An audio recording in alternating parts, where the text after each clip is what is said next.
Hi, everyone. Welcome to Let's Talk. My name is Nick Cosgrove, and I'm joined today by Brandon Santo. Brandon, how are you doing? I am doing all right. Not bad. Can't You're hanging in complain, there, given the circumstances.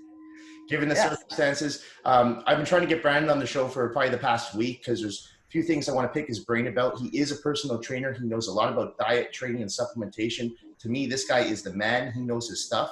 So I'm going to let him introduce himself and give you a little bit of background information as to who you are. Tell everyone who you are and what you do for a living. Oh, my name is Brandon Santo. I am a strength and conditioning specialist. I'm a trainer as well, and I'm also a precision nutrition coach as well. So I got a few platforms. Strength and conditioning specialist. I mean, it sounds fancy dancy, but I'll train all clients. Okay, it doesn't, regardless, it's general pop or whatever. But my specialty is athletic training. But no, I just essentially a lot of weightlifting and a lot of conditioning to go with that. And the fact that I'm also a nutrition coach, that really well complements their training as well. So puts periodization at work, and it's really fun. I've been in the business for almost a decade now, and I have absolutely no regrets. And I enjoy every single minute of it. And I miss it right now because we're Yeah, stuck at home. Yeah. yeah, I bet it's definitely hard for a guy like you because you're fairly active. Mm-hmm. I want to backtrack though to how you got into personal training. What was your reason for actually getting into a career in the fitness industry? Well, as a teenager in my early years, like I come from a really athletic background anyway. So I've Right. always loved sports. I've always loved athletics, track and field, uh, volleyball, hockey. I mean, it's already in my DNA. So I always enjoyed participating and whatnot. And then I graduated from UBC for a science degree, and I had a bit of a pit stop job that was supposed to pay for my student loan. I ended up staying there for a little bit too long, and I didn't like it at all. And so I started going back into the gym, started lifting weights, and I enjoyed it so much, so much. And people in the office were noticing the difference as well. And I'm like, okay, I'm like surrounded by people who are 10, 15 years older than I am, who are slowly deteriorating because they don't exercise themselves. And I'm stuck in this office, and I want to do stuff. I want to be active. And so I thought to myself, well, why not try to sell this to people? Like, it feels so good. And that's the when you initially start lifting weights. This is 10, 12 years ago. When you initially start lifting weights, when you get through that little hump for a few weeks, you just feel almost immortal. Like, it feels really cool. So I'm 100%. like, I gotta sell this. Yeah, well, you've been in Yeah. business for a long time. Those endorphins So are I'm like, going. I gotta sell this. I gotta do it. So I mean, people just can't. Yeah, just and so I just followed my dream. I became a personal trainer. I enjoyed it immensely right off the bat. And then I was like, wow, I'm really into athletic training. I'm into periodization for sports teams and for athletes. So I got my strength and conditioning certificate. And then I also like the nutrition part of it. I mean, you got 1A for training and you got 1B for nutrition. So I thought, well, why not combine the two and you have quite a kingdom. So I became a nutrition coach about 4 years ago, 3.5 years ago now. So yeah, so it's really fun putting them all into work. So yeah, no complaints at all. Well, I want to get into the nutrition component later on, but what I wanted to ask you now is, when you first broke into the industry, did you just work for yourself, or did you start at a gym? Like, did you work for a gym? A bit of both. I mean, that's the thing about personal training. You have a gig here, you have a gig here, you have a gig here. So I actually worked at 3 different gyms. Oh, wow. Yeah, but it was part time. So I worked at a gym called Mind Body on Broadway and Alma for a bit there, part time. I also worked at InfoFit for a bit. I also had some clients on my own. I was training outside, and I hadn't quite started at Groundworks yet as a subcontractor yet. So, I was just embraced in it, and I just, I thought to myself, you know what, I'm just gonna have to tackle on as many clients as possible and just get some experience in there because I enjoyed it so much.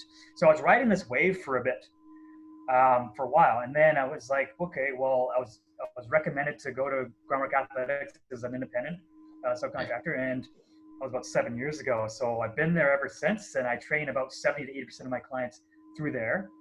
But I also train clients outside as well, or out at other gyms as well. But yeah, I mean, it actually started off like just kind of like, well, a little bit here, a little bit there, a little bit there. I mean, you start with a book of zero. I mean, Okay. like anything else. But I mean, one client leads to another. And my motto is to treat your client like gold. And thankfully, I got a few referrals right off the bat, and one thing led to another. And then I was in the business. Yeah, and that's funny because Groundworks Athletics, for those people that don't know, it's a gym located downtown Vancouver, and it's a private training studio, correct? Yeah. And that's where I met you. And I believe you and I met probably back, I want to say 2013, around Yeah. that time. Yeah. Yeah. And Absolutely. I remember the first time I saw you, I was like, it's like anytime, whenever you see a new trainer, you're like, oh yeah, let's see what this guy's about. Yeah. And within probably about 2 or 3 days, I was blown away. I was like, this guy knows his stuff. Thank you. I was shocked. I was just like, because usually when I see new trainers, and not the badmouth trainers, but I'm always a little bit hesitant to say, okay, what can they do? Are they good? Are they bad? Are they flaky? Are they going to last? And I give you credit. I mean, I'd start at 5 in the morning. You'd be there at 4:30 in the morning. Right. So have you always had like that crazy work ethic? Has that always been your style? Yeah. I mean, my dad's like that. My dad's dad was like that. My siblings are like that. It's just, it is. You just got to get the job done.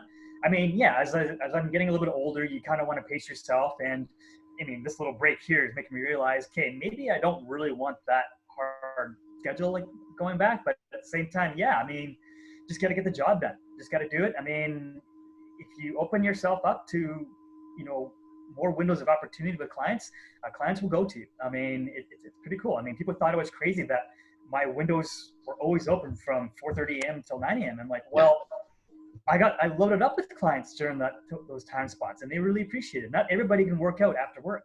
No. Not everybody can work out at noon. So I mean, people thought it was crazy. A client would work out at 5 in the morning. I'm like, well, that's their only time they can work out. Yeah. And so I was available. So, and they stayed consistent. So you got to do what you got to do. Yeah. Well, and I think that's why you and I always got along so well, is because you're just as crazy as I am. And you're willing to put in those 12, 14-hour days, 7 days if needed. And I've always really respected a good work ethic. And I think it's something that, especially if you want to start your own business, if you don't have that work ethic, you're going to fail. I mean, you can't just say, I'm going to work 9 to 5, Monday to Friday, see you later. That's not how it works when you run your own business. You know that. Well, right. I mean, you can't expect to work librarian hours right off the bat. I mean, you got to work. You're working when other people don't work. So that's before 8 a.m. and after 5 p.m. Right. I mean, that's primarily. And then obviously there's stuff in between. There's programming in between, or there's maybe the occasional client in between. But you got to wake up when it's still dark and then leave work when it's still dark. That's the way especially in the beginning, that's how you have to function. Yeah. Did you find it difficult when you first came to Groundworks back in 2013 to build up your clientele? Did you feel like you had to prove yourself to people? I didn't feel I had to prove myself to people, but I wanted to prove it to myself a little bit. I was really lucky that I was just so absorbed and so thankful to be a trainer. It really is a great job. It's such a fun atmosphere. It's so fun seeing clients' progress that I immersed myself in it. I swam with the sharks and I enjoyed it. Right. I didn't feel like I had a lot to prove when I first got there. I was really lucky. So when I got my first client there, I was just so thankful for that first client. And within 2 months, she gave me 2 referrals. Okay. And so those referrals led to referrals. So was it hard? I mean, looking back on it, it's maybe I was so immersed in enjoyment that maybe I didn't realize how hard it was. It isn't that easy to get referrals. You really got to work hard for it. You got to work hard for for whatever client book that you want. You got to work hard for it. You got to maintain it, and you still got to build your business. Right. But it can be hard, and like anything else when it comes to business, when it comes to selling, it goes like this. Sure. But at first, I was just so lucky and so thankful that, and I was so energetic, and I think clients fed off that energy, and I was lucky to get some referrals right away. And so again, once you get a few referrals going, I mean, things just kind of play out, and you got your book of business. You know, it's funny because I was talking to one of my other friends who's a trainer. His name's Ian McWalter, and he was on the show on Monday. And, he's built up his clientele very similar to you, because neither one of you are very active on social media. You don't use Facebook, you don't use Instagram. So would you say you get the bulk of your clients through referral? Yeah. You do? A big bulk. Absolutely. Word of mouth. Seriously, I mean, like social media is a tool. I mean, it's a free tool and it's a great tool for some. I use it for different means. I have nothing against it, but I find for me, I've gotten the bulk of my business through word of mouth, and you just got to treat your clients like your children, like they're gold. Right. Fit by Francis goes by the motto, win the floor. Okay. I pretend win the floor, and pretend that session is your last session with your client. Right. And just give them and I always think, give them an experience they're not going to get anywhere else. Yeah. I mean, go ahead, throw them on a bike, but they could do that on their own. Nothing wrong with bikes. Biking's good. Yeah. Throw them on a treadmill, yeah, sure. But I mean, they can do that on their own as well. I'm going to give them an experience, an athletics experience they're not going to get anywhere else. And at the very end of the day, I mean, if they don't want to continue with me, at least I know that I gave them a very unique experience and that they're only going to get if they come back. So, I mean, you can lead a horse to water, but I mean, at the same time, I take pride in the fact that I give them a very unique personal experience when they come to the studio, or if I train them outside or whatever. This is where you're going to get from me every single time. Well, and to add to that too, I worked alongside you on the floor for a good 5-6 years. Not only are you so attentive to your clients, but you're actually very friendly and attentive to other people's clients. I mean, I remember my whole roster of clients knew you by first name. Yeah. And so do you go out of your way just to be pleasant to everybody? Is that more of a sales pitch for you, or is that just your personality? I think personality first. I mean, if it leads to sales, that's just bonus. Right. I would never step on people's toes, obviously. That's not the way I do things. But I mean, it's funny how you mentioned, I mean, if something happened, like if I want to, personality first. I just love the atmosphere. I want to make sure all clients, even if they aren't my own, just to feel welcome in the gym. Right. Almost as if to say, congratulations, you're making a really good step just by being here. A lot of people can't even get to the gym. Sure. They can feel welcome, and I just love that camaraderie. But you also want to be nice to clients. I mean, what if my colleague breaks a leg and he can't train anymore for about 3-4 weeks or whatever? Right. Oh, Brandon. Oh, I mean, it does lead to good things, and it has led to good things. That's right. But that's just a byproduct, right? I mean, I do think of personality first. I'm not trying to win them over. I just love that atmosphere, and I love seeing people work out in the gym. But it has led, thankfully, to what you just said. Like it does, oh, damn, my trainer's injured. Are you available? And it's happened vice versa. I mean, I might need to leave for a week, and somebody who was just like me do the same thing. And they train with him for a week. So it's reciprocated. So it's pretty cool. Yeah, I think that's so important to build relationships everywhere, because you never know where an opportunity could come. And like you said, what if a client that you've become friendly with, it might not even be your client, but their trainer moves away, or like you said, gets injured. And now, hey, I've established this rapport with Brandon. I know Brandon, and I like Brandon. I like his style of training, and then they move on to you. I wanted to ask you actually about Groundworks Athletics. I trained out of that gym for close to 10 years. And I know there's a lot of independent contractors that work out of that gym. And when I was there anyway, there was a little bit of a fight for space. Do you find working in a busy environment like that, is that difficult to do, or do you just have to think on your toes and be creative at times?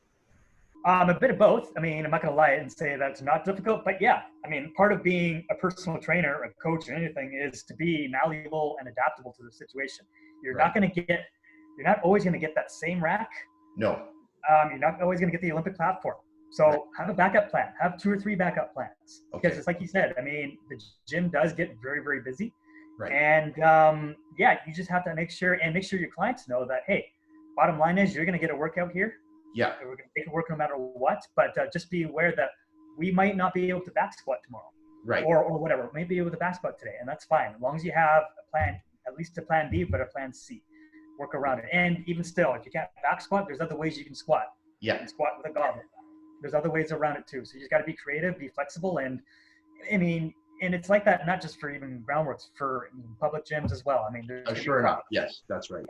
And that, I think, separates a good trainer from a great trainer. A great trainer can think, okay, this is not available right now, but I can give my client the same, if not even a better workout by doing this. And, I was talking to a mutual friend of ours a couple of weeks ago, Al Harkath, who's also a trainer. And he was saying, Nick, he said, I can train someone, give me 1 dumbbell and 3 square foot of space, and I can give someone a great workout. And I've seen him do it. So, I mean, and that's why he's great at what he does. I want to touch on your nutritional training that you do with people. So you do actual design nutritional plans for people. Is that correct? A little bit, yes, absolutely. Okay. I do some nutritional planning, but it's primarily just to make them better choices. And it's very broad because it's totally unique to the individual.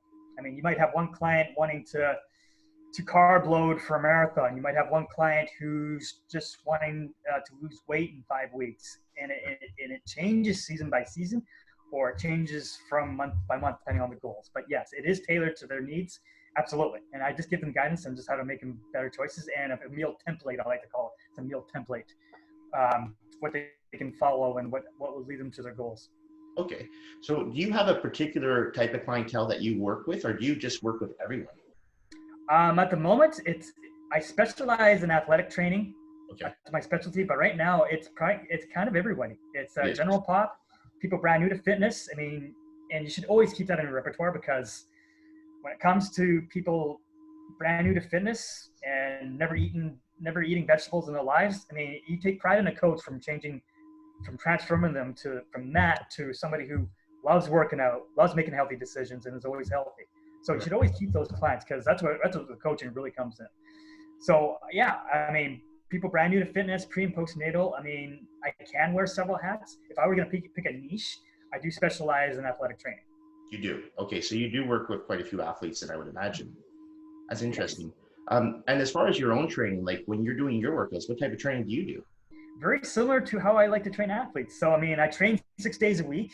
Okay. It's very low volume, but it's very heavy strength and power related. So, and I've been following it for a long time, and now I've adapted a new one now that we're homebound. But essentially, it's day by day. I pick a lift, or it is a lift, and I back that up with some power training. So there would be a heavy back squat with some vertical jumps. Oh, Or I could, when the gyms are still open, I was doing cleans with box jumps and stuff like that. And so I do a lot of power training, and then in each of my workouts, I would have a main lift and then 2 or 3 auxiliary exercises like reverse flies or push-ups or shoulder presses and stuff like that. And I do a lot of unilateral training as well. And now that we're homebound, I've been using a park nearby and been doing a lot of athletic training. So some sprints outside, some agility work, some hurdle jumps and stuff like that. But yeah, I train. I mean, athletic is a kind of a broad term, but I train like I'm pretending that I'm still a 20-year-old athlete. yeah. And it's very, very fun. And I keep my workouts short but effective, because I am 37 now, and I want to train forever, and I want to train often forever. So I keep my workouts short to the point where I get low volume, but I get just enough in so that I'm fresh the next day. So instead of going full blown 4 or 5 days a week, I like to train almost every day and have a little bit left in the tank so that I'm ready to go the next morning. Interesting. So you're a low volume guy, but I'm assuming with those workouts, they're quite high intensity. They are, yes. Okay. So how do you fuel your body for training like that? Because for me, for example, I train more like a bodybuilder. So I have that high volume. I probably don't lift as heavy as you, but I like to do lots of reps, lots of sets. So I know how to fuel my body, but how do you fuel your body for low volume, high intensity workouts? How do I feel, or how do I fuel it? Fuel. How do you? What do you eat for something for training? Like a lot of carbohydrates at first. Yes. So we're talking because I'm looking for that quick burst of energy, because the stuff is, like you said, high intensity with a lot of explosive stuff. So like a clean or a box jump or broad jump, stuff like that. So we're talking like a banana with some oatmeal. Okay. Maybe in the morning, right? And then like something carb heavy with a little bit of protein. Yeah. And then post-workout, I have something very similar, heavy in carbs, and some with protein as well, just to keep the muscles, animalism going. And that, I mean, back when I was working, I also needed high carb diets as well, just because so I can sustain the energy all the way through. Sure. But yeah, I don't need a whole lot, because my workouts are not very long in duration, so 40 to 45 minutes, and also I'm not very big, so I'm eating towards my size as well. I like being lean, but I also like being light. Yeah. So I don't need to overdo it. So we're talking some high carb, some protein before the workout, and about an hour after the workout, high carb, moderate amount of protein afterwards, and then everything else, protein is evenly distributed throughout the day. Okay. So you're not afraid of carbs then? You're a carb guy. I'm a carb guy. Yeah, so am I. What's your view on fats? Do you incorporate a lot of fats in your diet? There are, yeah. I got some fish in there. I got some peanut butter in there. I add some extra virgin olive oil to my steamed veggies every dinner. Okay. Yeah, good fats, absolutely. But of course, it's kept away from my workouts, because you just don't want that in your stomach while you're working out. But absolutely, some good fats in there. But I mean, again, away from the workouts, but evenly spread throughout the day. And I like to have it. I like to have some protein and fat before bed, so that I don't go to bed hungry and that I wake up not ravishing for food when I wake up. But absolutely, you name it. I love extra virgin olive oil, and I love salmon, which are both, I mean, you got monounsaturated fat in the extra virgin olive oil, and you got the omega-3 fats in the fish. So, I mean, I love fatty foods as well. Well, and the one thing I know about you is you're very much like me in a way where you prepare ahead of time. I've worked, I still work with trainers who are, they're running to the coffee shop every day for like a bagel or a muffin. And I'm like, where's your food? And they don't plan Yeah, accordingly. And this is something that we practice and we should be preaching to our clients about preparing your meals ahead of time. And I yeah, think you're like me, where you pretty much eat the bulk of your meals out of Tupperware. Um, yeah. do you weigh out your food or portion your food? Do you practice any portion control, or you just kind of just go by how you feel? A bit of so by how I feel, yes. I kind of already know because I had to study it to become a specialist and nutrition coach. I kind of already know what certain amounts of food just by looking at it, how much it is already. So there's no Right. need to measure it. Like I Okay. know how much an apple has. I know how much 2 cups of brown rice is. So Okay. I already kind of know, and I measure it in a sense that I put it into a measuring cup and I pour it in for recipe. But when I look at a plate, I kind of already figure, well, the calorie. I already know that I already have 2 or 3 servings of protein, 2 or 3 servings of carbs in the plate, 1 serving of fat, and I already kind of know what that kind of relates to in terms of macros and the number of Right. calories as well. Yeah. That's for me. I mean, I don't Yeah. expect clients to do that, and obviously I No. have to break it down to them into Mickey Mouse standards for them when it comes to um, how much food and what does it look like. So again, hand-sized portions, or I get them to weigh their food, or a combination. But for me, I mean, yeah, it's how you feel, and I kind of already know that that apple over there has 75 calories. So, and again, and you do kind of go by feel because I'm really in tune with how my body feels. So, I mean, Right. I eat until I am satisfied. I don't stuff myself. Yeah. And I I think, know what hunger feels like. sure. So, Yeah. And I think that's important for people to know too, because I mean, I'm very much like you. I do practice portion control, but I've been doing this long enough where I can kind of eyeball things and say, okay, I need this many carbs, this many fats, this much protein to get through my day. Um, you become very in tune with your body the more that you work out, the more that you exercise. And the average person that comes to see me, I can't speak for you, but you know, they're usually in the gym maybe 3, maybe 4 times a week max. They're not in the gym 6 times a week like you and I are doing. So yeah. obviously their calories are, they're not going to be nearly as high as what you and I would consume on a daily basis. Mm-hmm. Yeah. You know, one thing I wanted to ask you too, right now with COVID-19. So your gym closed down, I believe, probably about a month ago. Is that right? March 16th. Yeah. Oh, you remember the date exactly? It was hard. It wasn't easy because I Was had it to say goodbye to my clients, right? and you didn't know how long. So yeah, I remember it really well. Yeah. Right. So, in your opinion, okay, well, what do you think about gyms closing down during this time? Are you for it? Or are you against it? Like, what's your stance on that? Um, I have to think of the people. I have to think of the people's lives first. Okay. There are other ways to work out. There are other ways to lift weights. Right. We can make that work, especially as trainers. And as trainers, we can help our clients do that. Sure. That's the thing. I mean, I take pride in being malleable and being flexible. We can still make it work. You can still go outside to do workouts. So you can do that. At least the gym where I was primarily training out of, it got really crowded and unpredictably crowded. Okay. Um, there could be 3 people at 6 a.m. and then there could be 30 people at 7 a.m. Okay. And when it's strongly enforced by health officials and by scientists saying we got to practice physical distancing, it's too unsafe to stay open. I have to go with that. Right. I have to do that. People's lives first. I knew I was going to be okay, and I knew my clients would be okay because there's ways around this. We can make it work. But in terms Okay. of gyms being open, as a trainer, it really, really sucks. Sure. But I have to suck it up and just, this is the right thing to do. Okay. I do think that, but I mean, there are ways to resistance train at home. There's ways to resistance train. You can order dumbbells. I can supply you with stuff, and Yeah. also realize this isn't forever. This is just for now. Okay. And I mean, this isn't an easy mindset here. It No. isn't at all. But I mean, it is what's right. And I personally would not feel comfortable going back to the gym until the health officials say, okay, you can personal train or facilities can remain open, especially with me because I like to add the personal into personal training. Sure. There's a lot of touching. I Yes. don't feel like I can do my job properly No. if I'm 3 meters away from somebody. Right.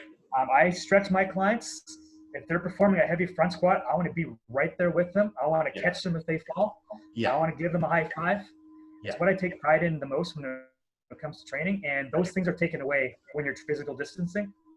So for now, it is what it is. I'm not happy about it, but I think it's the right thing to do. And like I said, I won't feel comfortable going back until the new normal, until scientists say it's time to do so.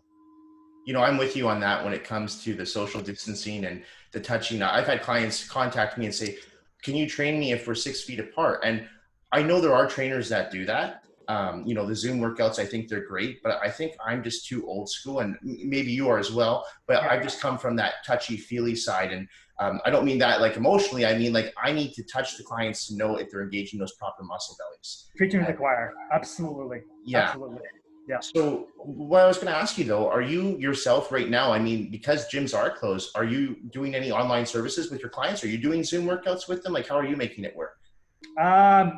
First and foremost is asking them if they need anything in terms of outside fitness. I mean, for emotional support, because this isn't easy for anybody and everybody's grieving in different ways. So I like to add the lovey-dovey touch, saying, just so you know, I mean, obviously gyms are closed. Regardless of what you decide, I'm here with you. If you want to talk about it, tell me how you're feeling. I'm here for you. But also, yes, I sent them a lot of programming ideas, and I sent them a lot of workout programs they can do from home, because a lot of my clients, thankfully, had weights at home. Oh, they do. Sorry? They do. They do. Yeah. They have weights. Okay. Or some of them, I'm really lucky to have clients who, I mean, they were already primed up for working out a lot. So yeah. They had weights at home, or they went and bought weights. As soon as they found out that the gyms are closed, they're like, okay, I got to order some weights.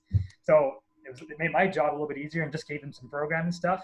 Yeah. And yes, I've done some demos. I've done a little bit of online training through that. I've been adaptable just like everybody else in terms of coaching. So I'm like you. I'm very old school. I miss the one-on-one touching. I miss being there with them, watching them. Yeah.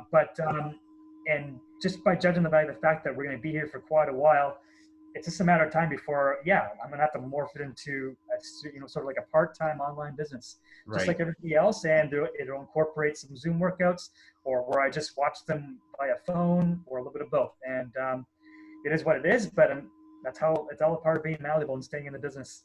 Well, and that's, your clients want to be with you. They want to train with you. I mean, there's a million trainers out there offering Zoom workouts. Half of those Zoom workouts are free. But if your clients are loyal to you and they appreciate the service that you offer, they're going to stick with you. And that actually brings me to my next question with you is, I know for a fact that you're a busy trainer. You could easily fill your schedule, 12, 14 hours a day. I've had a few trainers on the show that can do the same. And I always ask them, like, how the hell how are you able to sustain such a large clientele roster? Like, how do you do that? Like, what's your secret to maintaining that type of volume? It kind of goes back to what we were saying earlier about giving them experience. I mean, how we maintain that roster is in terms of love your clients like you love your children. I mean, you want them to come back. You give them just enough so that, they loved it a lot and they want to come back. And you give them hints. And first of all, it's accountability. Okay. They love the accountability. They need the accountability. And they love, if they trust you enough, they'll trust the process. Right. I mean, one workout isn't going to win you your goals. I mean, you have to work it. So, I mean, if you build that rapport right from the start it doesn't matter how many clients you have, 10, 20, it doesn't matter. If you build that rapport right from the start and getting them to understand that this is a step-by-step process, and you have a program in mind for them, and you need to follow this step-by-step. Right. No matter how easy or how hard that one workout was, they'll come back ready for the next one, because it is part of the process. Sure. So it's the accountability, it's the periodization that I take pride in. It's knowing that, okay, well, when I come back again the next time, I'm going to get a very, very, very good workout, and it's going to lead me to my next step where I'm even closer to my goals. Okay. So getting them to trust the process is great, and then they're with you forever. So you just apply that to every single client that you have. Sure. And you don't destroy. I mean, a lot of trainers wear with a badge of honor where they crush them every single workout, or get them to sweat, or get them sore. I'm like, no. I mean, you'll talk to some of my clients and they'll say they love my workouts, but they're not necessarily that hard every single time. Right. I'm like, no, I want you fresh for the next one. I've been known to have clients who train with me same with you, 3 or 4 times, sometimes 5 times a week. What good is it if you trash them on a Monday and then they're sore Tuesday, Wednesday, Thursday, they might get injured, or they can't make the Friday workout? So I give them, and again, it's part of that periodization process where, it's on an individual basis based on their goals and how they're feeling that day as well. Yeah. So you got to periodize based on how they're feeling that day. If their left knee hurts, should you be doing heavy split squats? Probably not. Maybe not. You got to adjust. So that step-by-step process and knowing that you're prepared, that's another thing. How do I keep clientele is that I'm always early for my clientele. I'm prepared for them. I don't wing it. I wash their mats. I clean their mats. I bring in their drinks. Yeah. I hand them their dumbbells. I take it from them, the personal touch. So it all comes back just to client service. And if you do that for every single one of your clients, they will stay with you. I mean, yeah. And you know, everything you mentioned, you don't learn in a textbook. I mean, yes, exactly. you can learn how to service people, but at the same time, you've got to be the one to practice it and put it in and know when enough is enough. Like you said, you know, you want to push your clients, but you got to know when to back off. Yeah. It's like, okay, that weight's too heavy, or you know what, we need to call this workout and transition to something else, maybe a quick active release stretch and get you back on the floor. And that comes with experience, I think, too. You mentioned trainers that wing it. What do you think about that? Because I've seen that quite a bit too. I know for a fact there's a few trainers that they walk into the gym and they have no plan and they're just going in there blind. And I don't know if the client knows, but I know, and I know you know. So what are your thoughts about that? I mean, there's a difference between winging it, or there's a difference between winging it and being flexible and improvising. Being flexible and improvising is fine because the atmosphere, the environment changes. Winging it because you slept in or you just don't. I mean, to me, it's a sign that this isn't a priority for you if you do that, or this client's not a priority for you. And it does, and I do notice it right away, and I don't like it. And some trainers make it so obvious. Yeah. And it kind of rubs you the wrong way. I mean, clients paying you $90, $100 a session here. Yeah. They don't want to come see you, and first of all, you don't have a space available. That's not a good thing. Right. If you ask them, if they ask you what you're doing, what do you have planned today? It's like, I don't know. What do you feel like doing? That's not really professional. That's your job as the expert. I mean, you said from the very first session, this is our plan. We can deviate from it depending on how you feel, but this is our plan. This is our step-by-step periodization plan. Yeah. Long story short, no, I don't really like it. It shows a little bit of lack of care. Sure. And to be honest, if you're doing that with the majority of your clients, maybe personal training is not the right business for you. Yeah, I agree. And, you know, I think that is what gives this industry such a bad reputation at times, trainers like that. And I've had clients come to me and they're a little bit skeptical at first to work with me because they worked with a previous trainer that may have been offering that type of service or was late for their sessions, or, you know, would only give them half the session or 3/4 of the session, and then it would end early. Or, you know, you pay for 60 minutes in my book, you're going to get those 60 minutes. Yes. I don't show up late. I know you don't show up late. No. And I finish on time. And if I do run a little bit behind, I make sure I make up for it with the next client. Yeah. That does happen sometimes. So, absolutely. I mean, I think that's super important. Brandon, before I let you go, I wanted to ask you, now I obviously know how COVID-19 has affected you on a business scale, but on a personal scale, how has it affected you? Because you've been off work now for about a good 4 weeks. Yes. So, yeah, I mean, I'm not going to lie. So, first of all, I think I mentioned at the beginning that I am very, very thankful. I mean, I still have my health. I can still do my workouts. We can go for a walk in a beautiful town. I can still stay active. I can still choose to eat healthy, be healthy, and all that. And my family's safe. That's most important. And the self-isolation part, because I take pride in being a really outstanding hands-on one-on-one trainer. So I miss that part about the training aspect. Right. But just physical interaction with people in general. Yeah. I miss that a lot. And so it has been hard. That part's, I'm not going to lie. So sometimes I feel down about it. And so that's why I've reached out to clients and friends saying, hey, if you want to talk about it, let's talk about it. Because I know other people are suffering that way as well. And so that part, it's been an adjustment, and it is unpredictable as well, because we don't know. I mean, we could all pretend to be geniuses. Oh, this will be done in 6 weeks, but we don't know. And even if we are back to work in 2, 3, 4 months, there could be a second wave. So, I mean, you have to know that this is a long process, and we need to support each other any way we can, whether that's giving people workout plans or just giving them a listening platform. I'm here to listen to what you have to say. So that part's been challenging, but at the same time, in terms of reflection, I mean, it does, and in terms of everybody, for people who have lost their job, lost a lot of things, what matters most to your health? Yeah. Shelter, clean drinking water, food, Yeah. And if you're fortunate to live with family, you got family. That's what it comes down to. So it really challenges you. You know what? Just as long as you have those, Yeah. you should be in good health. Well, I think, for guys like you and I who are fairly social, I mean, our job revolves around talking to people all day long.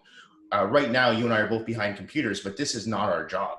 But I have no problem talking with you. You and I have had great conversations over the years, but this is just it's a very surreal experience for me. And sometimes, like you said, I have my moments where I get very depressed, I get upset, I get angry. And then there's other times where I'm like, you know what? I'm thankful I have my health, my family's healthy, everything is good. So maybe I shouldn't be. There's other people who are in much worse situations right now. Absolutely. Yeah. Absolutely. Could not agree more. And I think it's great that you stay in contact with your clients during this time, because I know there's some trainers and some professionals out there that just say, well, I'll see you when this is over. And that's it. So I think that's great. That's a true testament that you are really good at what you do. It's letting them in hand. It's not, and when it's all said and done, we don't know how long this is going to last. It's just a matter of like, you don't have to pitch them any sales. It's just like, hey, I'm here for you, even if you want to talk. Because this is nobody predicted this, and it's a time that we've never experienced before. At least just this generation, we've never experienced before. So Brandon, if someone wanted to get in contact with you for personal training when COVID-19 is over, or maybe even for some online training, what would be the best way to do that? I got Facebook, but I also have a website. It's called brandonsmovementstrength.com.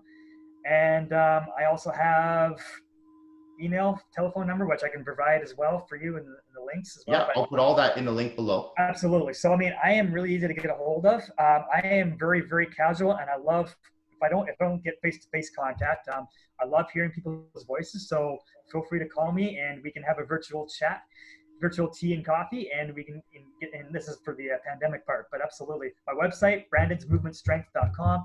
You can find me at Facebook, Brandon Santo. And and my telephone number, and I can email. Yep. Yeah, and I can definitely vouch for you that you're one of the best trainers I know, and I'm not just saying that. I don't throw that out lightly. There are some exceptional trainers I know, but I know from working with you on the floor for years, you're one of the best.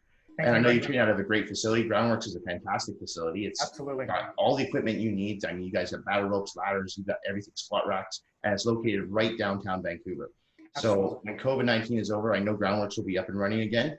You'll be on the floor doing your 12 to 14-hour days as usual.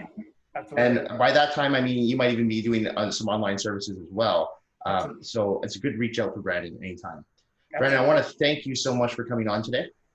I know you're not that busy, but I appreciate you making the time for me. It's always good to catch up with you. And maybe when this is all over, you and I can hit up the gym for a workout together. Absolutely. I would love that. Absolutely. I could do a low volume, high intensity workout, and I could take you through a bodybuilding workout. Absolutely. I'm game for that. Absolutely. I don't think I can keep up with you. Brandon, thank you so much for stopping by, and I look forward to talking to you again. Thank you. Take care. You have a great day. You too. Thanks, Brandon. Bye-bye. Bye for now.